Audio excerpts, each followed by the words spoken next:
Ako, isang mahirap na delivery boy, kahit na hindi sinasadyang naayos ang milyong halagang antike na upuan ng isang malaking negosyante sa pinansya. Inalok ako ng mayamang binata ng 3 milyong taon ng sweldo para maging personal kong konsultant. Ngunit mumiti lang ako ng malamig. Ang sining na itinuro sa akin ng aking lolo, hindi kailanman yumuyuko sa kapital. 2 taon na ang nakalipas. Ako ay isang mahirap na karpintero sa probinsya na halos hindi kumikita ng 2,000 sa isang buwan. Sinabi ng kakilala ko sa nayon na sa malaking lungsod, kumikita ako ng 10,000 sa isang buwan bilang delivery boy. Iniwan ko ang aking eroplano at pumunta sa Shanghai. Ngayon, may dala akong 28 pisong baboy na kanin. Nakatayo sa entrance. Pinapanood ang bilyonaryong ito na parang naglalakad sa mainit na kawali. Kung hindi maayos ang upuan na ito, handa na ang inyong kumpanya na magsara. Imrwang, huwag kayong magalit. Ito ay isang G4 head official hat chair na gawa sa Huanghuali. Isang antike mula sa Ming Dynasty. Talagang hindi kami naangahas na galawin ito.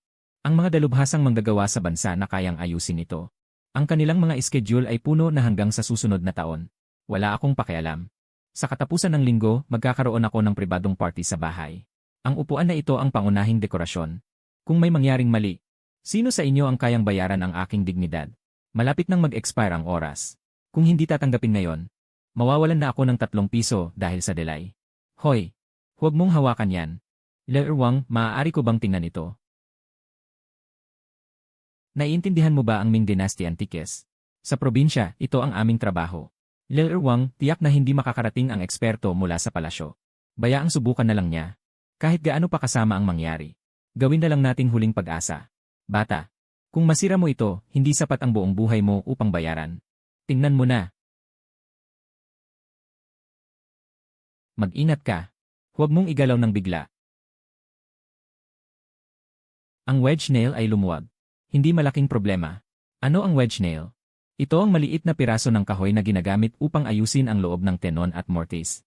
Sa paglipas ng panahon, ang kahoy ay kumukontra dahil sa halumigmig. Kaya ito lumuwag. Hindi naputol ang istruktura. Mukhang may saysay ang sinasabi mo. Kung gayon, ano ang gagawin? Maghanap ng maliit na piraso ng matigas na kahoy. Mag-ukit ng bagong pako na pangkabit. Ipasok muli. Mas mabuti kung gagamit ka rin ng pandikit na isda. Pandikit na isda. Ano yon? Ang pandikit na isda ay tradisyonal na pandikit. Hindi nakakasira ng kahoy. Sa pag-init, maaaring maalis ng hindi nasisira. Saan ngayon kukuha ng pandikit na isda? Ako sa ilalim ng aking delivery bike, ang tool bag. Mukhang may natitira pang kaunti doon. Lerwang, maaari bang hiramin ang inyong kettle?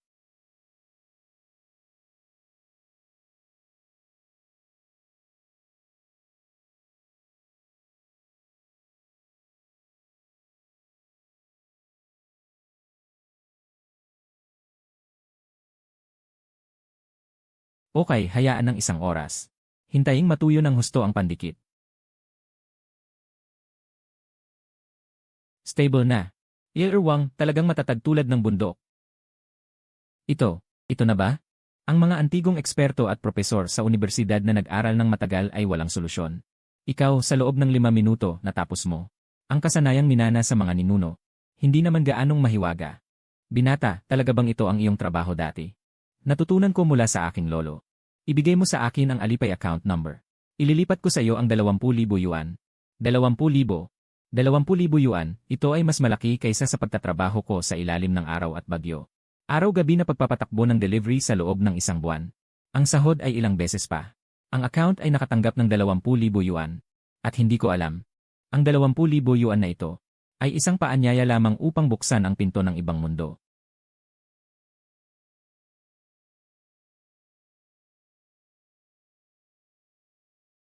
Hoy! Sino ito? Ikaw ba si Master Chen Yang? Ako ay kaibigan ni Erwang. Ang apelyido ko ay Li. Magandang araw, ano ang maaari kong tulong? Mayroon akong isang set ng King Dynasty na pulang sandalwood na 12 panel na screen. Mukhang may problema. Pumunta ka rito ngayon upang tingnan para sa akin. King Dynasty pulang sandalwood na 12 panel screen. At iba pa. Ilagay ang delivery sa istante sa pintuan. Hindi ito lugar na dapat mong pasukan. Papasukin siya. Tuloy kayo.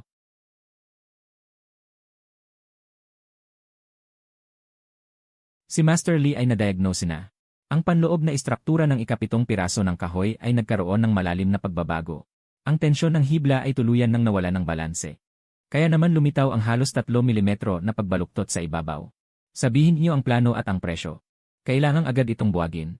Dalhin sa aming research institute na may palaging temperatura para sa restoration. Magsasagawa ng 3 yugto ng pagpapatuyo at pag-aayos ng stress. Ito ay isang maselang trabaho. Ang buong proseso ay tatagal ng hindi bababa sa 3 buwan. Ang bayad, dahil kay Ginoong Lee, bibigyan kayo ng pabor. Isang presyo na 800,000. Kung buwagin ito, tuluyan nang masisira ang screen na ito. Saan galing ang nagde-deliver ng pagkain? Hindi ba alam ang patakaran? Seguridad, palayasin niyo siya. Papasukin siya. Ikaw ba ang tinatawag ni Ginoong Wang Nai, God Doctor, na si Chen Yang? 800,000 at 3 buwan. Niloloko niya kayo sa pera. At pinapatay din ang screen na ito. Walang sakit ang screen na ito. Lumabas lang ito dahil sa sobrang basa at napilipit. Napilipit? Bata. Akala mo ba ito ay kahoy na ginagamit mo sa probinsya para panggatong? Ito ay Qing Dynasty na rosewood. Ginoong Lee, ang villa na ito ay may sistema ng palaging temperatura at halumigmig na nagkakahalaga ng 3 milyon. Paano mababasa at mababaluktot ang kahoy? Puro kalokohan. Ang sistema ay patay. Ang hangin ay buhay. Ang labasan ng hangin ay 2.5 metro lang ang layo mula sa screen. Buong taon, 26 degrees Celsius na malamig na hangin ang direktang humihihip. Ang halumigmig mula sa malamig na hangin ay naipon araw-araw. At pumasok sa gitna ng 7 piraso. Mamaya, tiyak na naamoy nyo ang amag sa silid. Binuksan niyo ang malakas na dehumidifier. Masyadong mabilis na tuyo ang ibabaw. Ngunit ang tubig sa loob ay hindi lumabas. Ang pag-urong sa loob at labas ay may pagkakaiba ng halos 0%. Hindi ba ito lalabas na bukol? Kabaliwan. Ang tradisyonal na sining ay walang siyentipikong batayan. Ito ay pamahiin ng mga manloloko sa lansangan.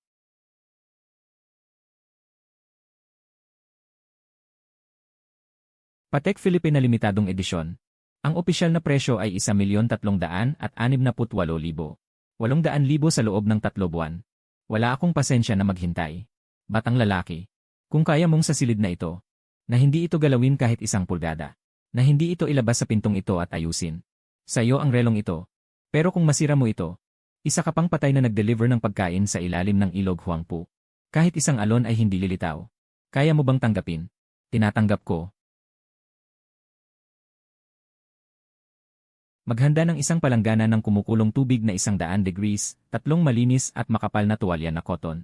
At saka, pahiram ng 5 pinakamakapal at pinakamalaking hardbound art book mula sa iyong bookshelf. Hahaha, mainit na tubig at tuwalya.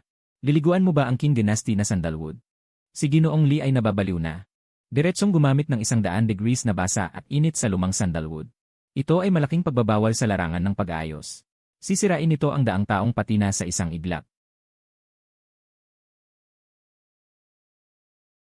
Tumigil, sayang ang kayamanan. Hadlangan ang baliw na ito. Ihinto siya.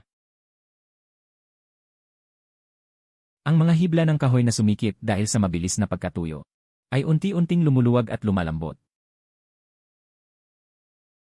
Ay, tapos na. Tapos na ba ito? Hindi pa tapos. Hintayin. 45 minuto. Teka, tumuwid ba ang kahoy na ito ng mag-isa? Ginoong Lee, tingnan mo ang mukha nitong walang hiya. Pinapaabot lang niya ang oras. Ang pagbabago ng anyo ng kahoy ay hindi maaaring baliktarin na pisikal na phenomenon. Hey, wag maingay. Ang kahoy ay buhay. Iniisip nito ngayon ang isang bagay. Batang lalaki, niloloko mo ako. Malapit nang matapos ang oras.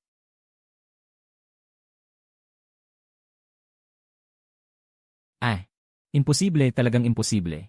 Hindi ito ayon sa agham. Anong daya ang ginamit mo? Ay, sino ka ba talaga? Isang nagde-deliver ng pagkain. Hahaha. Masaya, napakasaya. Professor Ma, lumayas kasama ang iyong 800,000 na siyentipikong kagamitan. Huwag mo na ipadala ang bill, nakakadiri, hahaha. Chen Yang, huwag ka nang mag-deliver ng pagkain, pumunta ka na lang sa akin. Ang mga lumang bagay sa aking bahay ay nangangailangan ng pangangalaga. Bibigyan kita ng presyo. Taunang sweldo na 3 milyon. May kotse at bahay pa, ano sa tingin mo? Ginoong Lee, salamat po sa inyong kabutihan. Ngunit hindi ko kayang gawin ang trabahong ito. Bakit? Masyadong maliit. Ikaw na ang magsabi ng presyo. Hindi ito tungkol sa pera. Ang kakayahang ito ay itinuro ng aking lolo. Siya ay nagtakda ng patakaran. Ang mga kamay na ito ay nag-aayos lamang ng mga bagay na may tadhana. Tungkol sa kung sino ang paggagawan ko. Hindi mahalaga kung magkano ang kikitain. Lenny, tadhana? Nagpapakamataas ka. Ano ang tadhana? Kung gusto ko siya tingnan. At gusto rin niya ako tingnan. Kung siya ay may sakit, ako ang makakapagpagaling. Iyan ang tadhana. Hahaha, kawili-wili. Talagang napakakawili-wili. Sa mundong ito, ikaw ang unang nangahas tumanggi sa akin ng harapan. Sige, hindi kita pipilitin, matigas ka na buto. Ito ang aking pribadong numero. Kung sakaling magbago ang isip mo, o may problemang hindi mo kayang lutasin, tumawag ka lang sa akin anumang oras. Salamat, Binibining Lee. Sandali lang.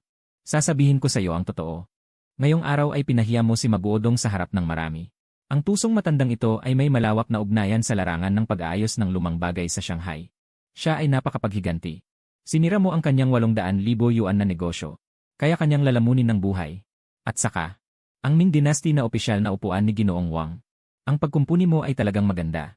Ingatan mo ang sarili mo. Napakasabay ng pagkakataon. Simula nang pumasok ako sa bahay ni Ginoong Wang bilang delivery rider, lahat ay napakasabay na nakakatakot. Para akong isang karakter na itinakda. Sa isang tiyak na oras ay nalutas ko ang isang tiyak na problema.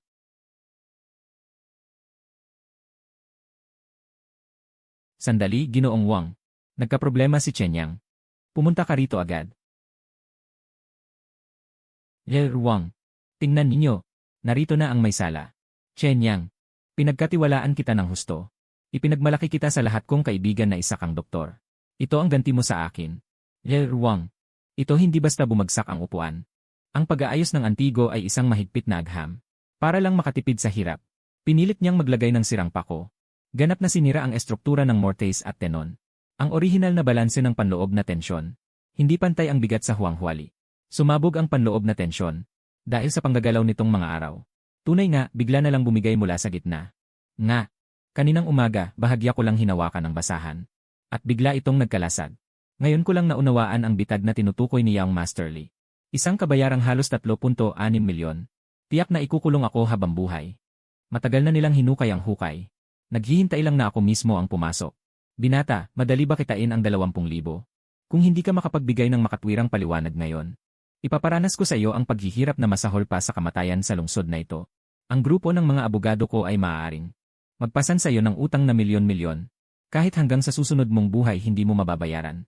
Wang, ba't patatatao sa manlolokong ito mula sa ilalim ng lipunan? Tumawag na lang sa pulis. Isama ang investigasyon ng economic crime. Emanda siya sa panloloko at sinadyang pagkasira ng antigo. Wang, pwede namang tumawag ng pulis. Ngunit bago dumating ang mga pulis, mas mabuting tingnan muna ninyo kung sino ang nagbago ng bagay sa huwang-huwali na ito. Ano ang balak mong gawin? Napakatigas ng huwang-huwali. Ang natural na sirang dulo ay tiyak na magaspang at hindi pantay. Ngunit ang pirasong ito ay may napakatinding bakas ng pagkabasag. Ito ay dulot ng isang mapaminsalang lakas mula sa isang mapurol na bagay na bigla ang tumama. Ba't nagpapanggap ka pa ring may alam? Ang katotohanan ay nasa harapan. Ang iyong mahinang kalidad na mga pako ang dahilan kung bakit nabali ang buong kahoy. Wang, arestuhin na siya. Professor Ma, kanina ay buong tiwala mong sinabi na dahil sa aking mga pako sa itaas ay nasira ang estruktura. Kaya nabali ang upuan. Tanga, bukod sa iyong mababang antas na sining na pangkalye. Ano pa ba ang maaaring dahilan? Kung gayon, imulat mo ng mabuti ang iyong mga mata. Ang aking ayos ay nasa dulong bahagi ng pagsasama sa itaas. Ang pandikit at mga pako ay buo at walang sira. Samantalang ang nabaling bahagi ng upuan ay nasa gitna. Malayo sa aking ayos ng mga 15 sentimetro. Iyon ay dahil ang lakas ay dumaan sa mga hibla ng kahoy pababa. Ito mismo ang nagpapatunay kung gaano kahangal ang iyong ginawa. Yun kung gayon ipaliwanag mo sa akin. Ang bakas ng metal na hugis gasuklay sa kahoy na huwang-huwali. Paano ito biglang lumitaw? Ang tigas ng huwang-huwali ay kasing tigas ng bakal. Upang mabali ito at mag-iwan ng ganyang bakat. Ang sandata ay tiyak na matigas na metal. Professor Ma, kahapon sa bahay ni Li Xiao. Ang nasa iyong kanang hinlalaki. Nasingsing na ginto na may jade. Bakit hindi mo ito suot ngayon? O kaya, ang gilid ng singsing na yon. Hindi ba't may natanggal na piraso ng ginto? Ikaw ay namiki ng ebidensya. Wang, ginagambala niya ang atensyon. Ito ay paninira. Paano mo mapapaniwalaan ang isang baliw na nagde-deliver? Professor Ma, ilabas mo ang iyong kanang kamay. Wang, ako ngayon ay naiwan ko ito sa bahay. Professor Ma, hindi siya maglakas loob na gawin ito mag-isa. Wala rin siyang pagkakataon. Wang, ang seguridad ng penthouse na ito ay ang pinakamataas na anta sa buong Shanghai. Kahit isang langaw ay hindi makapasok. Ang makakalapit sa upuan na ito ay ang mga tagaloob lamang. Si Xiao Zhang, tama ba? Wang, 4 na sulok ng sala na ito ay may naka-install na nakatagong high-definition infrared cameras. Suriin ang video mula 12 ng hating gabi hanggang 6 ng umaga. Tingnan ito ng bawat frame. Hindi ba't malilinaw ang lahat? Ang kamera ay sira kagabi. Naputol ang internet, walang na-record. Sira, sobrang magkakatugma. Pero okay lang. Ang mga metal na natitira sa markang ito, kung kukulitin, at dadalhin sa judicial appraisal center ng lungsod para sa spectral analysis. Aabutin lang ng 4 na oras para makuha ang resulta. Sadyang pinsala sa isang kultural na yaman na nagkakahalaga ng 360 piso. Ang pangunahing suspect, 0 taon ang simula. Kumpiskahin lahat ng ari-arian. Ang kasamang suspect, kahit mabuti ang pakikitungo mo. Pero kailangan pumasok at magtahi ng makina sa loob ng 5 taon man lang. 20 ilang taon ka pa lang ngayon, di ba? Simula pa lang ng buhay. Balak mo nang gastusin ang kalahati ng iyong buhay sa loob. Ginoong Wang. Wala akong kinalaman dyan. Ginoong Wang. Si Maguodong ang nag-utos sa akin. Tumahimik ka, ikaw na maliit na sinta na nagbubuga ng dugo. Gagapangin ko ang bibig mo. Hawakan inyo ang matandang asong ito. Linggo-linggo, naglipat si Maguodong ng 200,000 piso sa aking personal na account. Sabihin niya, kumuha lang ako ng mabigat na bagay. At tahimik na humampas ng 2 beses sa binti ng upuan. Para maluwag ang tenon na inayos ni Chenyang. Para magkaroon ng kaunting kahihiyan ang upuan sa piging. Sabihin niya, kaya niyang paniwalaan ka na ito. Ay aksidente sa teknikal ni Chenyang. Pagkatapos, bilang isang panlabas na eksperto, siya ang pumalit. Kumita ng 1 milyong piso na bayad sa pag-ayos mula sayo. Naakit ako ng jablo. Kagabi, sa night shift, kinuha ko ang purong tansong singsing at hinampas ito. Sino ang mag-akala hindi tumama sa tamang lugar? Ang matandang kahoy ay diretsyo nang nabasag. Ginoong Wang, nagkamali ako. Pakiusap, huwag mo akong ipakulong. Abogadong Zhang. Dalhin ang mga investigador ng ekonomiya sa aking apartment sa Lujiaway ngayon din. Panlilin lang sa negosyo. Nakipagsabuatan sa panloob na tao upang sadyang sirain. Pribadong ari-arian na nagkakahalaga ng 360 piso. Gusto kong magbayad ang 2 taong ito. Bukod pa rito, magpadala ng liham ng sama-samang abiso sa National Antique Collectors Association. Gusto kong si Maguodong sa buong buhay niya ay hindi na makahawak sa isang bulok na piraso ng kahoy. Chenyang, may utang ako sa iyo ng formal na paghingi ng tawad. Ako, si Wang, ay walang matao paningin. Nalinlang ng matandang manloloko na iyon ang aking isip. Muntik nang mali ang aking paghusga sa iyo, ang tunay na manggagawa. Ginoong Wang, masyadong mabigat ang iyong sinabi. Isa lang akong karpintero. Sumusunod lang sa mga alituntuning ibinibigay ng kahoy. Malinis ang kahoy. Ako ay malinis. Ang iyong kakayahan at tapang. Ang paghahatid ng pagkain ay pag-aaksaya ng biyaya. Maililigtas pa ba ang upuang ito? Dapat mailigtas, ngunit hindi ito tinatawag na pagkukumpuni, kundi pandaraya o pagpapalit. Kailangan makahanap ng isang pirasong material na may parehong uri at taon. At maging ang kapaligirang kinalakhan ay sobrang. Katulad ng lumang material na hainan huanghuali. Gamit ang nawalang tradisyonal na tenon at mortise na perpektong isasalpak sa sirang bahagi. At ang gawain ito ay sobrang pino. Sa inyong sala ay hindi ito magagawa. Kailangan ko ng isang profesional na silid-aralan na may kontrol sa temperatura at halumigmig. 1 milyon. Ano? Diretso akong mamumuhunan ng 1 milyon sa simula. Sa lumang bayan, magpapaupa ng isang gusali na may independenteng silid-aralan na lumang bahay. Lahat ng nangungunang kagamitan sa loob ng kalahating buwan. Lahat ay dadalhin mula sa Alemanya sa pamamagitan ng eroplano. Hindi kita kukunin bilang empleyado. Magtutulungan tayo. Ikaw ang magbibigay ng nangungunang teknolohiya. Ako ang magbibigay ng lahat ng kapital at koneksyon. Hati-hati ang kita, 50-50. Isang pamumuhunan na 1 milyon. Hati-hati, 50-50. Ibig sabihin hindi na ako ang hamak na manggagawa na umaasa sa iba, kundi isang tunay na kasosyo na pantay-pantay. Ang kagamitan at lugar ay madaling ayusin. Ngunit ang pambihirang material na hainan na gagamitin sa pandaraya. May halaga ngunit walang presyo. Mas mahirap pahanapin kaysa ginto. Hindi ito basta mabibili agad kahit may pera.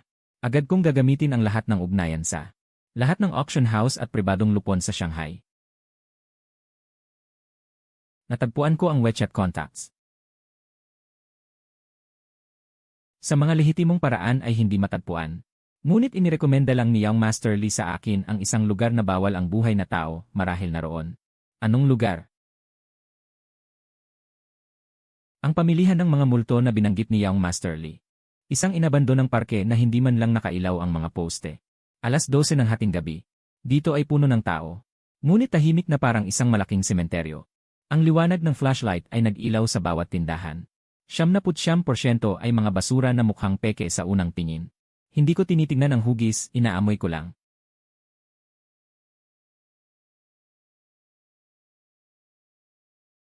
Ito ay huanghuali. At ito ay isang siglo lumang material ng hainan oil pier na wala nang makikita sa loob ng ilang dekada. Huwag gumalaw, pwede kang tumingin. Huwag mong dapuan ng iyong makamundong amoy. Matanda. Gusto ko ang material na ito. Sabihin mo ang presyo. 100,000, 500,000. 1,000,000 basta pumayag ka. Darating agad ang pera. 1,000,000. Binata, kahit magdala ka ng 1,000,000 na cash ngayon. At ay stock mo sa aking sako.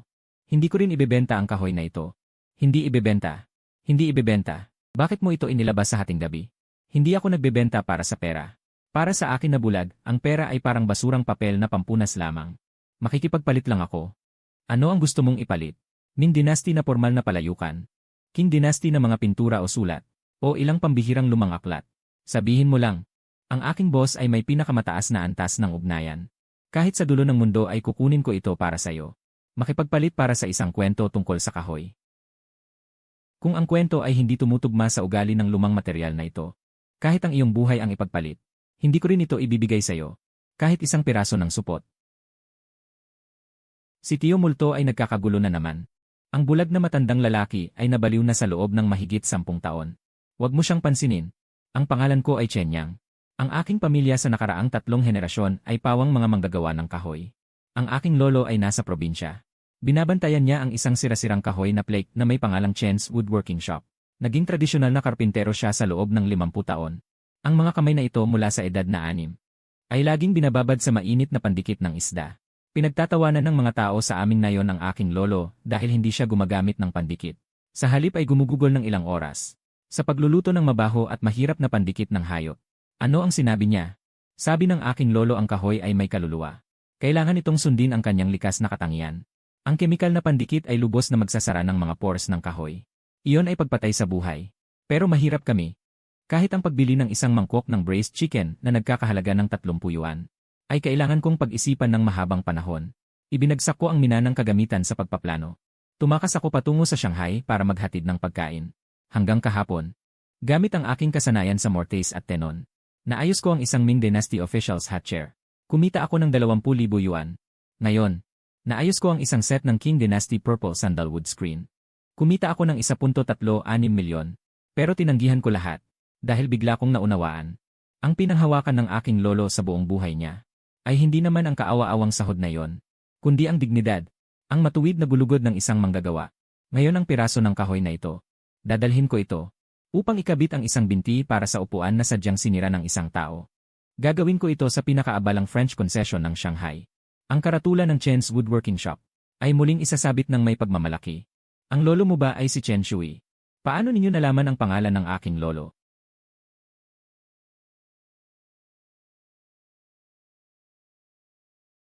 Ang tatak na Shui ng pamilya Chen. Ito ay hinanap ng aking lolo sa loob ng 10 taon. Paano ito napunta sa inyo? 40 taon na ang nakalipas sa Beijing Wood Art Factory. Siya ang pinakamahusay na master apprentice sa buong factory. Pagkatapos isang malaking sakuna ang nangyari. Ang mga makapangyarihang tao na iyon ay binulag ang aking mga mata gamit ang lason. Ang iyong lolo sa panganib ng kanyang buhay ay tinakpan ako upang makatakas. Ang selyong ito ay ibinigay niya sa akin noon. Sinabi niya ang makita ang selyo ay tulad ng makita siya. Tiyuhin guro, kunin mo ito.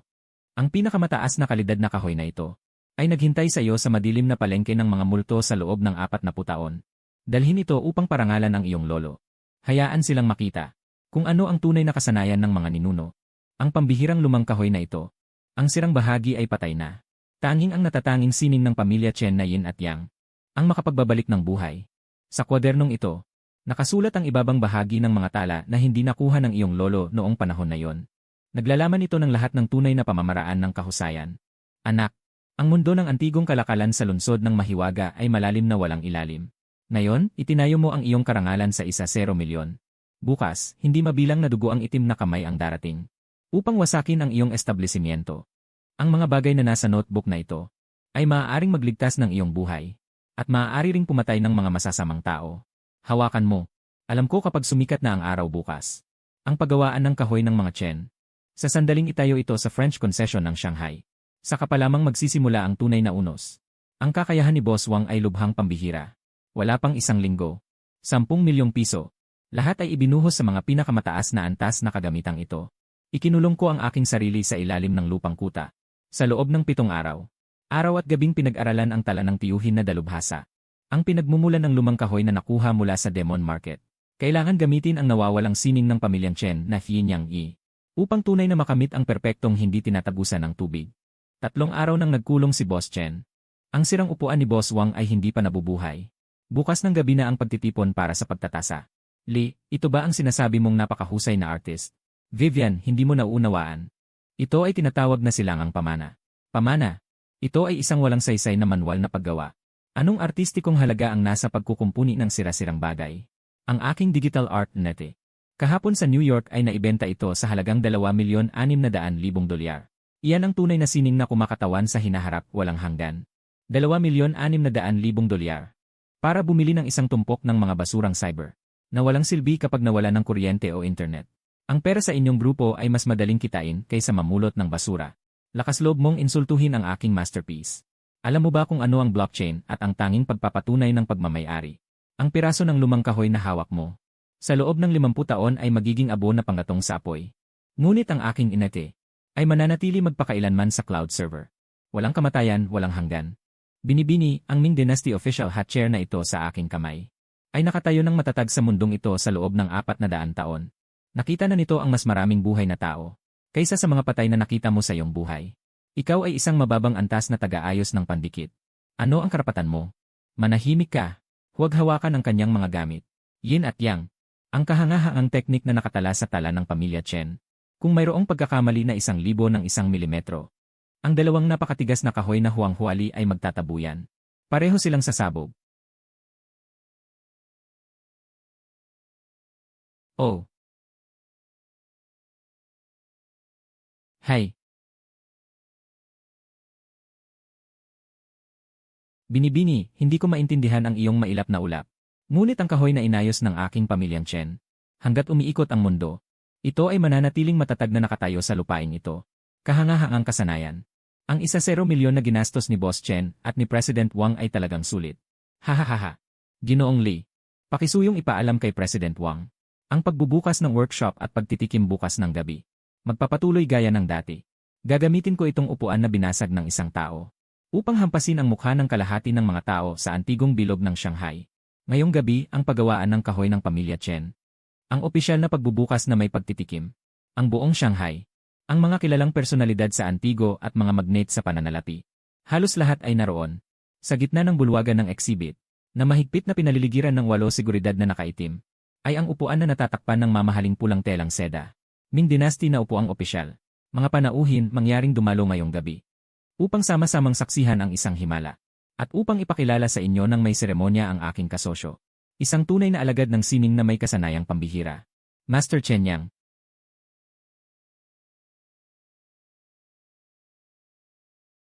Oo.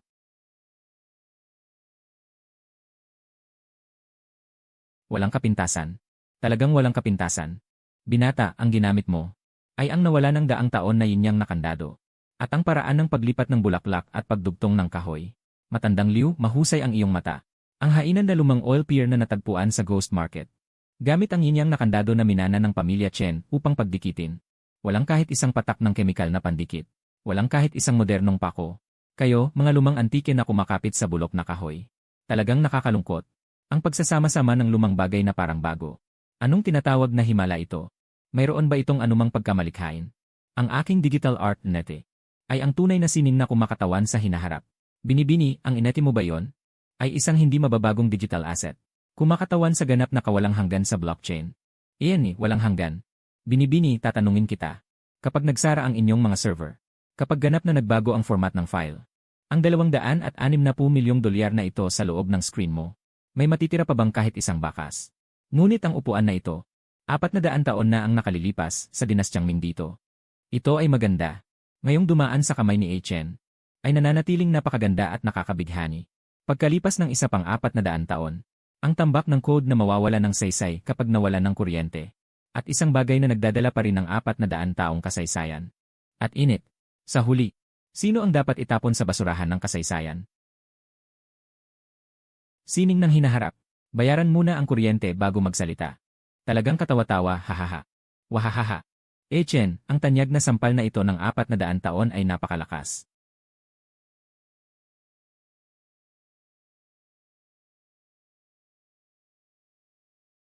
Alam ko. Sa ilalim ng makulay at mabangong anyo ng karangyaan. Isang nakakatakot na itim na kamay ay nakatutok ng mahigpit sa akin. Ang 500,000 na paunang bayad. Eli, nagbibiro ka ba? May karapatan ang aming ay Chen ngayon. Ngayon ay wala man lang panahon uminom ng tubig. Ang mga order na mas mababa sa 3 milyon. Pumila na lang pagkaraan ng 3 taon.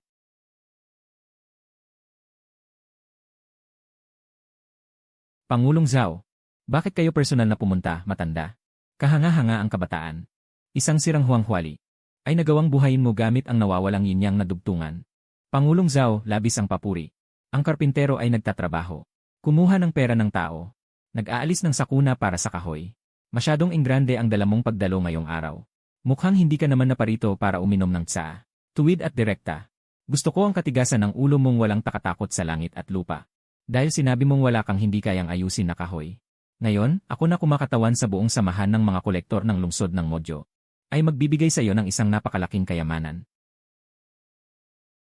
Chen Yang, huwag mong tanggapin. Ito ay isang wood painting mula sa huling bahagi ng Ming hanggang unang bahagi ng Qing Dynasty. Pintura sa kahoy. Tama. Ito ay 1,000 taong gulang na puno ng sipres na labis na giniling. Hanggang sa maging manipis na kahoy na may kapal na wala pang 0.1 milimetro. At saka doon iginuhit ang larawan. Ang larawang ito ay tinatawag na kulay at pagkalantay. Ngunit mayroon itong masikat na pangalan, puno ng kasawian. Sa nakaraang 30 taon, may 3 nangungunang eksperto sa pag-aayos na hindi naniniwala sa sumpaang humawak dito. Ang isa ay nabaliw. Ang isa ay nagbangkarota at nagpakamatay. At ang isa sa proseso ng pag-aayos. Dahil nanginginig ang kamay, nasira ang isang sulok ng larawan. Napilitan siyang putulin ang kanyang kanang kamay. Pangulong Zhao, biro ba ito sa inyo? Ang pisikal na istruktura nito ay ganap ng patay. May libu-libong stress fractures. Imposibleng maayos ito. Gusto niyo bang sirain si Master Chen sa pagpuri sa kanya? Chen Yang, hindi ka ba nagmamayabang? Hindi ba ikaw ang nagsasabi na kung malinis ang kahoy, malinis ka rin? Ang halaga ng pagkumpuni ay 5 milyon na cash. Basta't maayos mo ito. Bukas ay personal kong pipirmahan ang dokumento. At itataas kita bilang punong dalubhasa ng samahan ng koleksyon ng Shanghai. Ang lahat ng antigong yaman sa buong Yangtze River Delta ay mapipili mo. Ngunit, kung hindi mo ito maayos, o sa prosesong ito, mawawalan ng kahit isang piraso ng supot ng kahoy. Ito ay sadyang pagsira ng unang antas na antigo. Gagamitin ko ang lahat ng kapangyarihan ng asosasyon. Ipapasara ko ang inyong walang kwentang Chen's Woodworking Shop. Papangalanan kang Siraang Puri, Chen Yang. Tumanggi si Chen Yang sa kanya. Ang matandang soro na ito ay para kitilin ang buhay. Ang larawang ito ay hindi talaga maililigtas. Tinanggap ko. Nabaliw ka. Hahaha. Ang tapang mo. 3 araw. 3 araw lang ang ibinibigay ko sa iyo. Tanghali ng 3 araw, alas 12. Dadalhin ko ang media at lahat ng miyembro ng asosasyon para suriin.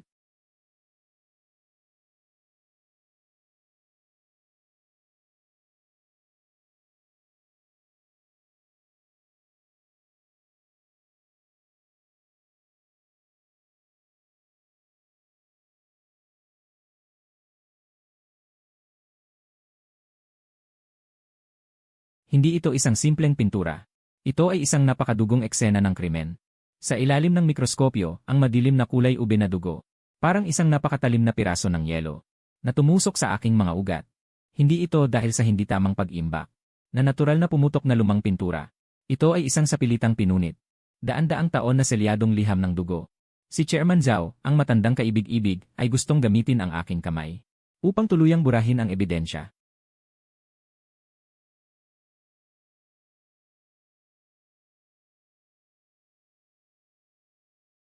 Hindi ito isang selyo. Bali ang buto ng balakang. Ang linya ng palad ay napakakurba. Ito ay isang tao na. Sa pilitang pinindot na marka ng kamay na may dugo. Taong Renshen, Taglagas, Oras ng Daga.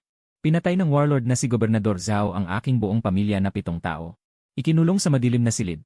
Huling sulat.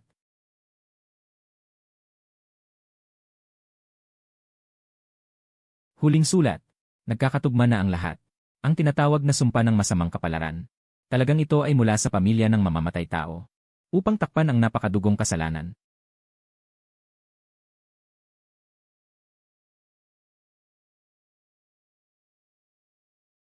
Sadyang naglabas ng usok.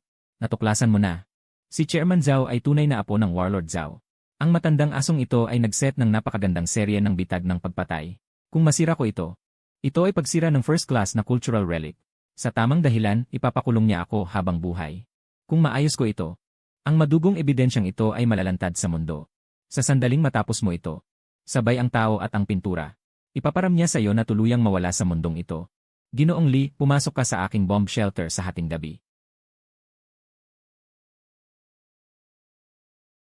Para lang maagang kunin ang aking bangkay. Dinalhan kita ng patalim. Ang pinakaloob na lihim sa aming bilog. Ang may akda ng pinturang ito ay si Wu Chengde. Ang pinakamataas na master ng wood carving noong huling bahagi ng Qing at unang bahagi ng Republika. Noong panahong iyon, pinilit siya ng Warlord Zhao upang ukit ang napakagandang libingan sa ilalim ng lupa.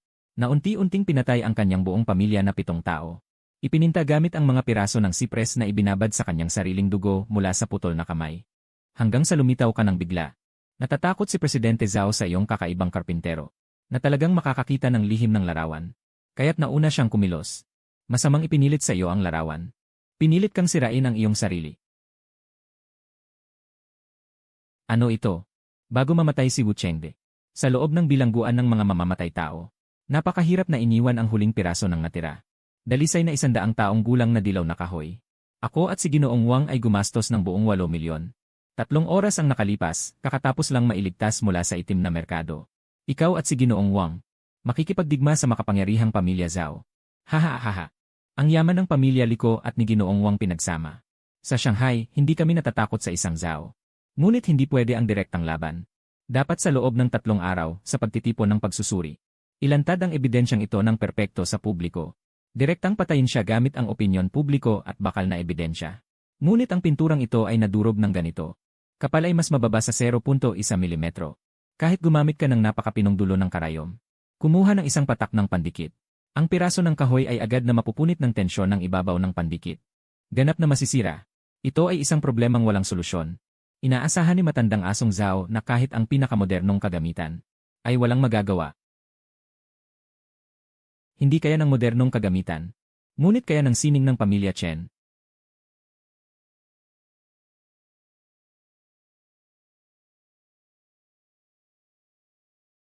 Tingnan mong mabuti, binatang Lee. Ito ay tinatawag na mikroskopikong pagbunot ng hibla. Kaya ko. Susundan ko ang natural na mikroskopikong tekstura ng lumang dilaw na kahoy na ito. Eksaktong hihipwin. Mas pino kaysa sa buhok ng tao. 10 beses na mas pino ang hibla ng kahoy. Bunutin ang hibla gamit ang kamay. Pagkatapos, gamit ang aking lihim na resipe ng sinaunang paraan ng puro pandikit ng isda. Sa ilalim ng pinakamataas na antas ng mikroskopyo, ilalagay ang 10,000 maliliit na hibla ng kahoy. Isa-isa. Eksaktong itatakda sa kulay lanta at luntyan.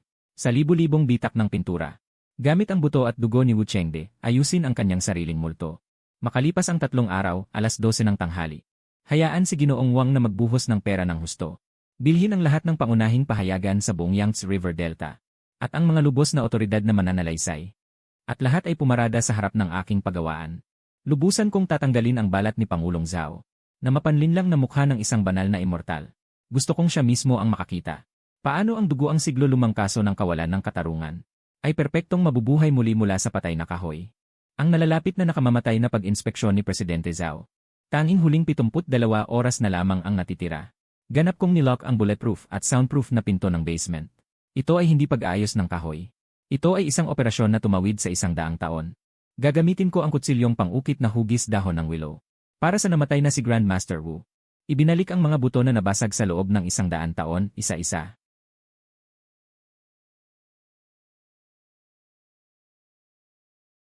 Chen Yang, hindi ka pa kumakain ng kahit isang carb sa loob ng 30 oras. Lumabas ka at kumain. Kung manginig ang kamay mo, hindi ko kailangan ang 5 milyon. Gusto mo pa bang mabuhay? Tumahimik ka. Kulang pa ng 840 na bitak. Bumukas ang mga pores ng kahoy. Kung titigil ang kutsilyo, mawawala ang presyon. Ginoong Chen, mas mabuti huwag kang mamatay sa loob. Sinabi ni matandang aso na Zhao kanina. Bukas ng tanghali, -12:12. Hindi lang niya dadalhin ang mga miyembro ng Asosasyon ng Kolektor, kundi pati ang Economic Investigation Unit at ang Cultural Relics Bureau. Talagang determinado siyang gawing kasong bakal sa lugar. Kakulungan ka agad. Hayaan mo siyang magdala ng maraming tao hanggat maaari. Bukas, lalo siyang matatalo. Ika-1103. Kagalang-galang na Wu. Gagamitin ko ang iyong kakanyahan.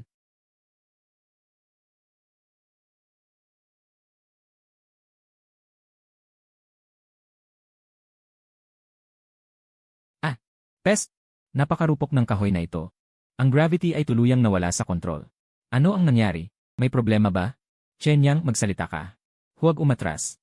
Kung umatras ka, ang enerhiya ng kahoy ay ganap na mamamatay. Patahimikin mo ito para sa akin.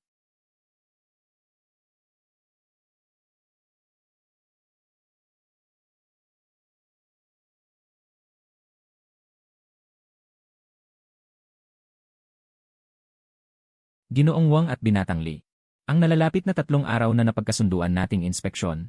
May 10 minuto na lang. Ano?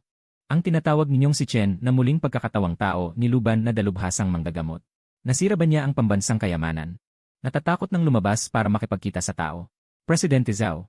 Si Chen Yang ay nasa loob pa, ginagawa ang mga huling pagtatapos. Hindi pa tapos ang oras.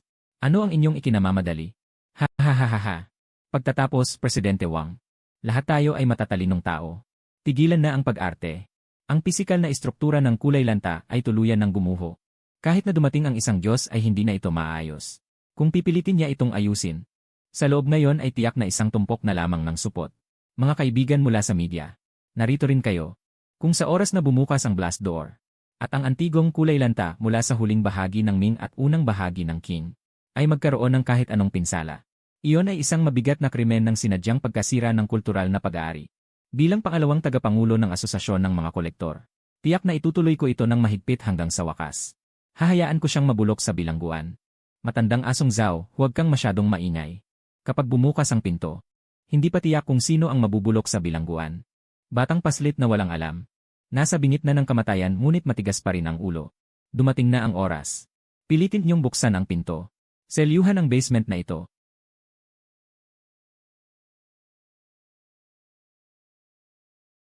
Sa sandaling bumukas ang blast door, natahimik ang buong paligid. Dala ko ang transparent na constant temperature display box. Tumapak sa mga anino ng mga flash na nasa sahig. Naglakad ng dahan-dahan patungo sa gitna ng pangunahing bulwagan. Presidente Zhao, ang hinihingi niyong kulay lanta ay naayos na. Nangahas ba kayong tingnan? Diyos ko, paano ito nangyari? Lahat ng 1,280 pisikal na bali ay naikabit. Walang refleksyon ng kemikal na pandikit. Walang bakas ng modernong pag-aayos. Ito ay purong fiber implantation. Walang kapantay na pagkakatugma. Ito ay isang himala sa kasaysayan ng Eastern woodworking. Hahaha, Presidente Zhao. Bukas ang iyong mga mata. Tingnan mong mabuti. Ang bayad na 5 milyon para sa pagkukumpuni ni Master Chen ay hindi mainit sa kamay. Tandang Zhao, hindi ba kanina mo pa sinasabi na arestuhin ang tao? Narito ang mga kasama mula sa Economic Investigation Team. Kaya papahanapin mo sila ng huhulihin. Isang tunay na reinkarnasyon ni Luban. Ang galing ni A. Chen. Talagang pinalawak nito ang aking paningin. Ang pambansang antigong ito ay nailigtas na. Dahil naayos na ito. Ang pinturang ito ay hindi na dapat ilagay sa ganitong pribadong pagawaan. Lagyan agad ng selyo. Ibalik sa pinakalihim na vault ng samahan ng mga kolektor. Sa wakas ay lumabas na ang kanyang tunay na anyo. Alam niyang natalo siya. Ang tanging paraan ngayon ay sa pilitang kunin ang pintura at sirain ito. Kung mawawala ang pintura, ang pagkakasala ni Ginoong Wu ay mananatiling nakabaon sa lupa magpakailanman. Bakit ka nagmamadali, Pangulong Zhao? Naayos na ang pintura. Ngunit hindi pa nagsisimula ang kanyang pagsusuri. Ano ang susuriin? Ang mga eksperto mula sa Bureau of Cultural Relics ay tumingin na. Wala nang problema. Chen Yang, huwag mong tanggihan ang inialo. Kung hindi, pilitin ka naming uminom. Ito ay pag-aari ng asosasyon. Kunin ito sa akin. Sino ang nangangahas na gumalaw? Mga kaibigan mula sa media. Bawat eksenang kukunan niyo ngayon ay lubusang magpapabago sa kasaysayan ng mundo ng sining sa Shanghai. Siguraduhing nakarecord ang inyong mga kamera. Chen Yang, ano ang gusto mong gawin? Patayin ang lahat ng kamera. Ito ay lihim ng industriya.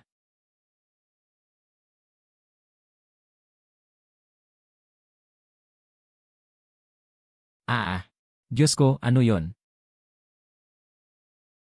Dugo. Hindi. Patayin. Patayin mo iyan. Pangulong Zhao, hindi ba't lagi mong sinasabi na ito'y puno ng kamalasan? Ang iyong mga ninuno upang itago ang sikretong ito ay talagang nagpakahirap. Taon ng Renshen, taglagas, oras ng daga.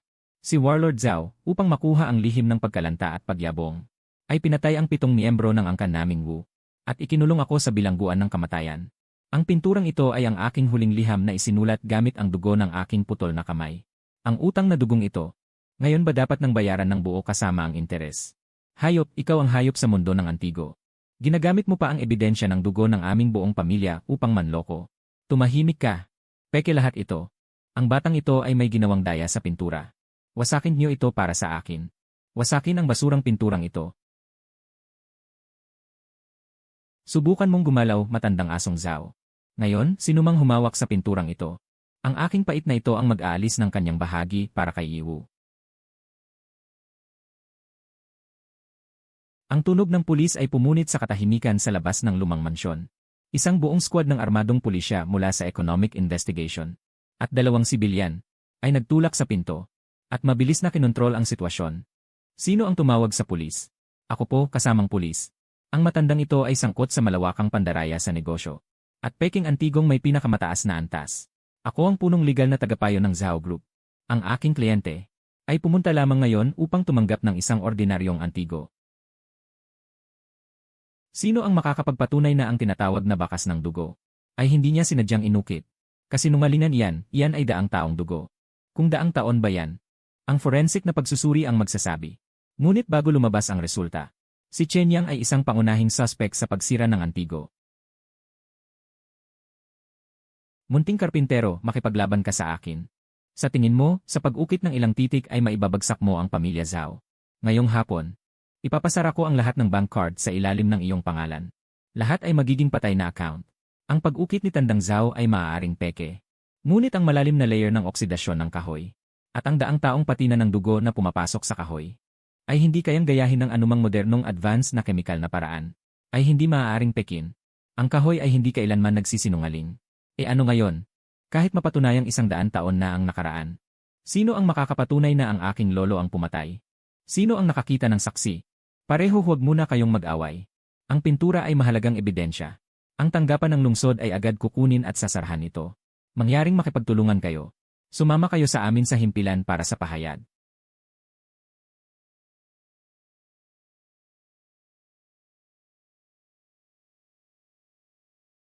Nababaliw lahat ay nababaliw. Ngayong tanghali 3 minuto pa lang ang live broadcast ay sumabog na. Ang signal ng buong network ay pinutol. Hindi lamang trending. Sa loob ng 30 minuto 11 artikulong naglalahad ng katotohanan ay agad na binura. Ang pamilya Zhao ay gumamit ng malawak na relasyon sa politika at negosyo. Ngayon ay binabaliktad nila ang sitwasyon. Sinasabi nilang ikaw si Chen Yang para sumikat. Sadyang sinira ang mga talaan ng studio ng pambansang kayamanan. Ay na-freeze na ng korte. Ang paghahabol na 50 milyon. Ang dugo at mga titik sa larawang iyon. Ang pinakamataas na antas ng spectral frequency divider ng kagawaran ng lungsod. Pinakamabilis na resulta bukas. Kung mapapatunayan ng resulta na ito ay siglo lumang dugo, ang chismis ay maglalaho ng kusa. Chen Yang, hindi mo alam ang paraan ng paglalaro ng kapital. Kahit mapatunayang totoo ang larawan. Wala kang direktang saksi o ebidensya. Nautos ni Gobernador Zhao. Sa batas, ito ay isang gusot na hindi malinaw na kwenta. Kailangan natin ng matibay na ebidensya. Kung hindi, si matandang asong Zhao ay madaling makakawala. At ikaw ay kanyang labis na paghihiganti. Tiyuhin ang guro. Anak, may kulang ka pang mahalagang ebidensya. Ito ang dinala ng iyong lolo mula sa Beijing Woodcraft Factory, na kanyang pinagsikapang mailabas. Ang ikalawang bahagi ng talaarawan. Malinaw na nakatala sa loob. Ang pagpatay ni Gobernador Zhao sa buong pamilya Wu noong panahong iyon. At ang buong pangyayari ng pagpilit kay Wu Chengde na iguhit ang kuyom at yumayabong. Mayroon din ditong mga pirmang dugo ng ilang nakaligtas noong panahong iyon. Ito ang tunay na hindi maikakailang ebidensya. Kung mayroon nito, kahit anong kakayahan ng pamilya Zhao, hindi nila mababaliktad ang kaso. Mabuti na lang, Chen Yang, naligtas tayo. Bukas, ibibigay natin ang talaang ito sa pulisya. Ilalantad ng lubos ang katotohanan sa publiko. Gagawin kong mapahamak ang pamilya Zhao. Salamat, Tio. Anak, magaling ang ginawa mo. Mapayapa na ang kaluluwa ng iyong lolo. Muling nakatayo na ang Chen Family Carpentry Workshop. 8 oras pa lamang ang nakalipas. 8 oras pa lamang ang lumipas. Si Presidente Zhao ay agad na nagdaos ng press conference na live sa buong internet. Sinusubukang ipasa sa akin ang responsibilidad sa pagsira ng pambansang kayamanan. Ngunit hindi niya alam na ang huling liham na isinulat ng guro ng tiyuhin kahapon ng hating gabi ay nailipat na sa investigasyon ng City Bureau. Mahal na mga kaibigan mula sa media. Kahapon ay may nangyaring gawain ng pagsira ng pambansang kayamanan na talagang nakakagulat. Ang Zhao Group ay formal nang naghain ng demanda sa korte. At noong 8:08 ng umaga ngayong araw, ay agad na isinara ng korte ang lahat ng account na naugnay sa Chen's Carpentry. Upang mabayaran ang pinsalang ito sa kultural na artifact, ipinapahayag ko na ang pamilya Zhao ay personal na maglalaan ng 300 milyon. Nasaan ang mga gwardiya? Sino ang nagpapapasok sa mga suspect na ito? Palayasin sila agad. Ngayon din. Palayasin. Tignan natin kung sinong maglalakas ngayon. Matandang asong Zhao, ang iyong 300 milyon. Ay itago mo na lang. Para bumili ng mamahaling sabon sa kulungan para sa sarili mo. Kasama. Ang 3 taong ito ay pangunahing suspect sa pagsira ng kultural na kayamanan. Dinadala niyo sila sa press conference ng Zhao Group upang manggulo. Sumusunod ba ito sa pamamaraan ng pagpapatupad ng batas? Magreklamo ako sa inyo. Batay sa spectral analysis na ginawa kagabi. At carbon negatibo 14 na dating. Ang dugo at nakatagong ukit sa likod ng larawan ng libingan na yung Rongyi ay may edad ng 112 taon. Walang posibilidad na ito ay peking moderno. Dagdag pa. Totoo ba o hindi? Kaninang umaga ay nakatanggap kami ng napakahalagang ebidensya. Ang taong iyon, pagkatapos ng paghahambing ng marka, totoo ba o hindi? Formal lang naghain ng kaso ang City Bureau. 70, pagpatay. Hoy, Zhao. Ngayon ay hindi na tungkol sa iyong pagsusumbong sa iba, pagpatay. Ikaw ay sangkot sa pagtatakip at paglihim ng ebidensya ng sinadyang pagpatay na isang malaking at malawakang pandaraya sa kultural na kayamanan. Totoo ba o hindi? Totoo. Kailangan mong sumama sa amin ngayon pabalik sa istasyon para sa investigasyon. Totoo ba o hindi? CJ, narito na ang lahat ng ebidensya at saksi. Ito ang huling liham na isinulat ng aking lolo na si Chen Shui, na kanyang inilabas ng may panganib mula sa Jingcheng Wood Factory, na naglalaman hindi lamang ng utos ng iyong lolo na si Zhao Dujun. Nadakpin ang buong pamilya Wu na may 7 miyembro. Ang detalyadong talaan. At ang mga pirma ng dugo ng 3 nakaligtas na manggagawa noong panahong iyon. Si Chen Shui, hindi pala siya namatay noon. Hindi siya namatay at hindi rin nawala ang sining ng pamilya Chen. Ang iyong lolo noon, upang agawin ang pambihirang kasangkapan sa pag-ukit ni Wu Zhen, gumuhit ng pagkalanta at pagyabong gamit ang dugo. At ikaw naman, pinilit mong mapunta sa wala ang lahat ng nakaugnay sa pinturang ito. Hindi lamang iyon, mga kaibigan mula sa media. Sa malaking screen, itong kopya ng lumang pahayagan mula 1,932. Ako ang gumastos ng 80,000 para makuha ito sa magdamag. At ang apoy ay nagtago mismo ng lugar ng massacre. Oras, lugar at mga tao. Tugma na tugma sa talaang ito na ibinigay ni Chen Yang. Ang kadena ng ebidensya ay ganap na sarado. Hindi na ito sakop ng aking larangan ng sibil na demanda. Ginoong Zhao, ang aming law firm ay unilateral na nagtatanggal ng kontrata ng representasyon. Paalam, Tandang Zhao, hindi ba gusto mong mag-claim ng 50 milyon? Sasabihin ko sa'yo. Ang pundasyon sa ilalim ng aking pangalan ay formal nang nag-apply sa korte. Kinakatawan ang mga inapo ng dakilang guro na si Wu Zhangde at lahat ng mga kolektor na naloko ng iyong pintura ay magsasampa ng class action lawsuit laban sa iyo. Lahat ng iyong personal na ari-arian at mga account ng grupo ay na-freeze na sa kabaligtaran. Ginoong Zhao, samahan mo kaming umalis. Ikaw, munting karpintero, huwag kang magmalaki. Kahit pumasok ako sa bilangguan, hindi mo rin maaayos ang mga gulo sa mundong ito. Akala mo nanalo ka. Hindi ko gustong manalo sa sinuman. Isa lang akong manggagawa ng sining. Marumi ang kahoy. Aking lilinisin sa pamamagitan ng pag-ukit. Ang pamilya Zhao ay nabahira ng dugo. Aayusin kayo ng batas. Tungkol naman sa lalim ng tubig sa mundong ito. Ang kutsilyong ito sa kamay ng pamilya Chen. Kayang ayusin ang mga patay na bagay. At kaya ring pumutol ng mga buhay na multo. Kung may hindi sumasang-ayon, subukan lang. Ginoong Chen, maaari po kayong magsalita ng ilang salita. Kapatid, ang ganda ng laban na ito, napakasaya. Ngayong gabi, kailangan uminom ng mautay. Tara, malaking boss na si Chen. Ang nakakagulat na malaking kasong ito ay nabuksan na. Mukhang hanggang sa susunod na siglo na ang mga order mo sa labas. Ang siglong maling parusa ay tuluyan ng naituwid. Ginoong Wu, sa langit, sana ay payapa na kayo. Ngunit biglang dumating ang isang di maipaliwanag na kaba, na mahigpit na dumukot sa aking puso. Uy, Tatay Wang. Ako si Yang Yang. Yang Yang, buti na lang sinagot mo na ang tawag. Bumalik ka agad sa probinsya. Ang lolo mo. Kanina lang, sa loob ng bahay, biglang nahimatay ang lolo mo. Marami siyang isinukang dugo. Siya mismo ang nagpilit na huwag ka naming sabihan. Sabay sabing malaking gawain ang ginagawa mo sa Shanghai. Dapat hindi ka maabala. Yang Yang, ang lolo mo. Nanalo ako kay matandang aso Zhao. Nanalo sa laban na nagkakahalaga ng milyon-milyong pusta. Ngunit natalo naman sa huling sandali kasama ang lolo. Chen Yang, ito ang pinakamabuting gamot na pampalakas na aking nakuha. Ang pinakamahusay na medical team ay naghihintay na sa nayon. Ang sasakyan ay nag-aantay na sa paliparan. Huwag mag-alala, Chen Yang. Matibay ang matandang iyon. Naghihintay pa siya sa'yo. Bumalik at tingnan ang karatula ng Chen's Woodworking Shop. Naiintindihan ko. Ginoong Wang at Binatang Li. Salamat sa pag-aasikaso sa mga bagay dito sa Shanghai, kayo na ang bahala. Sa paglalakbay na ito, hindi na ako ang dalubhasang karpintero. Isang apo na lamang na nagmamadaling umuwi. Upang makita ang huling sandali ng kanyang lolo. Lolo, si Yang Yang ay bumalik na. Si Yang Yang ay may dalang pera pa uwi. Pumunta tayo sa malaking ospital. Pumunta tayo sa Shanghai. CJ. Anak, nakita na kita. Magaling ang pag-ayos ng pinturang iyon. Hindi na pahiya ang pamilya Chen. Lolo, hindi na natin ayusin ang pintura. Magsasaya na lang tayo. Nagbukas ako ng malaking tindahan sa Shanghai. Ang pangalan ay Chen's Woodworking Workshop. Ako ang boss. Ikaw ang ninuno. Ay, anak na hangal. Ang biyaya ng manggagawa ay wala sa pera. Nasa kahoy ito. Sulit na ang buhay ni Lolo. Ito ay ipinamana ng aking lolo sa tuhod. Hawakan mo ito ng maayos, ikaw na ngayon ang pinuno ng angka ng Chen. Marumi ang kahoy. Ganoon din ang pag-ahit sa tao. Noong gabing iyon, bumuhos ang isang pambihirang bagyo sa maliit na bundok. Lumuhod ako sa harap ng matandang nagturo sa akin kung paano humawak ng eroplano. At nagturo sa akin kung paano maging tao. Mahigpit na hawak ko ang mabigat na minanang eroplano.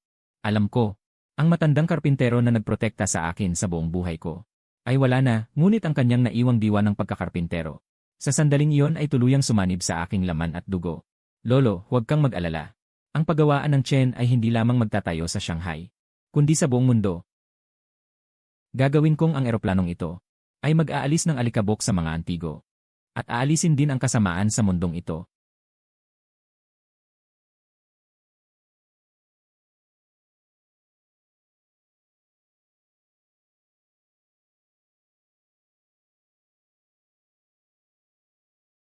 Tara na, matandang kasama.